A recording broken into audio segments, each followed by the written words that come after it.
Didn't work. Okay. Didn't work. Let's do it again. Yeah, do it again. Just to see if it works. Yeah. Yeah. Okay.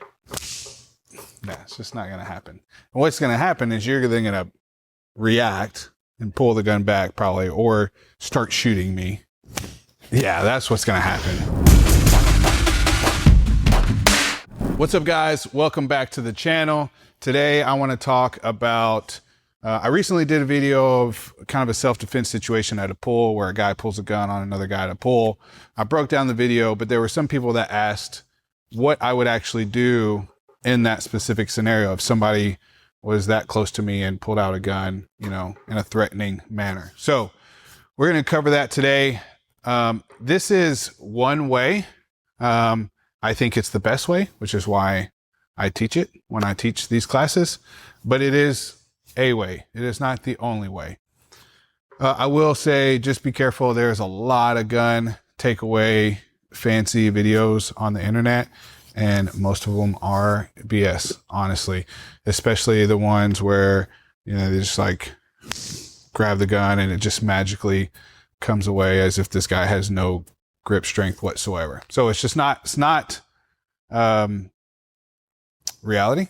So I'm going to show what I teach, and I'll give some reasons for why I teach that. So my buddy Jake's going to point a gun at me and we'll talk about the video as well. But in this scenario, let's say somebody's going to try to rob you or something like that, to point a gun in your face. So it really doesn't matter if they have both hands on the gun or one, because this is the same technique. That's another thing with that slap the hand. If they have two hands on the gun, it's probably not going to do anything. So, but what I like to do is, what I like to teach is, number one is to get offline of the muzzle, right? So we're going to get offline at the same time. I'm going to get both of my hands on the gun and use it to help drive offline, and then also to drive into the person that's wielding the gun. Okay. When their arms are extended, they're strong. Okay. This is the shooting platform that they want to be in. If I can break the gun down into them, then I can obviously keep it from pointing at me, and I can start to use some angles and rotational power to break the gun away. So that's what we're going to talk about today. So again, my first thing, you know, people will say, oh, put your hands up like you're gonna, you know, surrender or whatever. That's a good tactic as well, because it gets my hands closer to the gun. Whichever you choose to do, I'm going to move my head or my body offline at the same time that I get both hands on that gun. So again, here, my hands are up. Okay, boom, just like that. So I get the gun offline and I get my body offline. So I'm no longer in position for this person to shoot. If he were to choose to start shooting right here, okay, cool. That's gonna suck because it's gonna have a lot of overpressure in my face, but he's likely only gonna get one round off anyways, because I'm gonna keep the gun from cycling the second time. So once I get the gun offline, I then start to drive the gun into the person, okay, to weaken his strength, his extension strength. Once I do that, I can deliver personal strikes, what we call personal strikes, like a knee strike, a headbutt. I don't want to let go. I've seen people like let go and throw punches. I like to have both hands on this gun, control on this gun the whole time.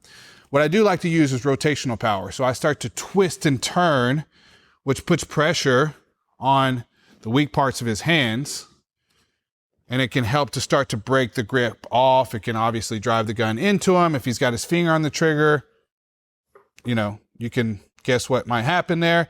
But I start to use rotational power to grip and rip the gun away from the suspect. So I'll show you guys again. Boom, drive into the gun. I like to drive towards the thumbs. It's the weak part of the hand, because he's got these four fingers wrapped around the front. So if I'm trying to break it out the front, it's not going to happen. I like to drive towards the thumbs. That's where the hand is going to break most likely. Rip. And then of course I can do a failure drill, come on target. You can do whatever you want after that. Toss the gun and run, whatever you choose to do. What you need to be careful of is these type of tactics, where you think what the videos show you is that the gun just like rips out of the person's hand. It's just, Jake's not even holding it that hard, and I can't rip it out of his hand. It's going to create a fight. So I'd rather take the fight to the person, and then that way I'm in control.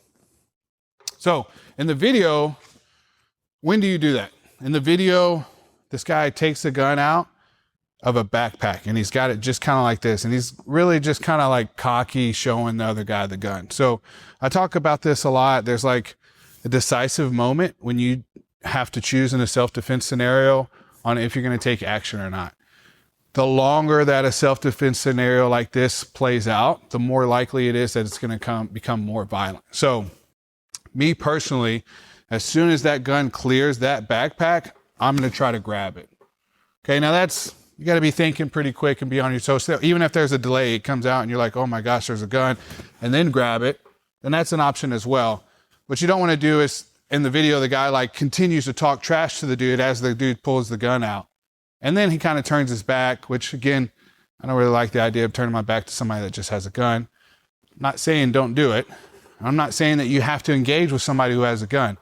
But if you're going to choose self-defense, then violence of action is going to help you win that battle. So keep that in mind. This is just a video, guys. Go to a class, take some of this training. We're at the amazing Gracie Baja the Woodlands here just outside of Houston, Texas. If you guys need a great gym to train at, come check this one out. But definitely go seek some training. This is a resource for you to, get your mind wrapped around some of these tactics and techniques, but go and apply it in a real life class, find a good instructor, and get some training done. All right, guys, another shout out to one of our partners, Agent Security, veteran-owned business. I, obviously coming from law enforcement, love security. My house looks like Fort Knox because of Agent Security. They have some of the best security equipment, especially when it comes to security cameras on the market today. I have them all installed in my home. They're phenomenal. If you are in need for a security system, make sure you check out Agent Security, agentsecurity.com. Quick shout out to our partners, guys. Mighty Oaks, a phenomenal organization serving the military and first responder community. If you are a veteran, active duty, or come from the first responder community, Mighty Oaks has a program for you to help you deal with the hardships that you face at work. It's completely free, so there are no excuses for not to go. It is a faith-based peer-to-peer program that walks you through just how to function, how to deal with the hardships that you encounter in a life of service. I've been through the program. I work with Mighty Oaks. It's a great organization, so make sure you check them out. You can go to mightyoaksprograms.org to learn more. Appreciate you guys watching this video. If there's anything else you want us to cover, make sure you comment below. And remember, violence is a virtue.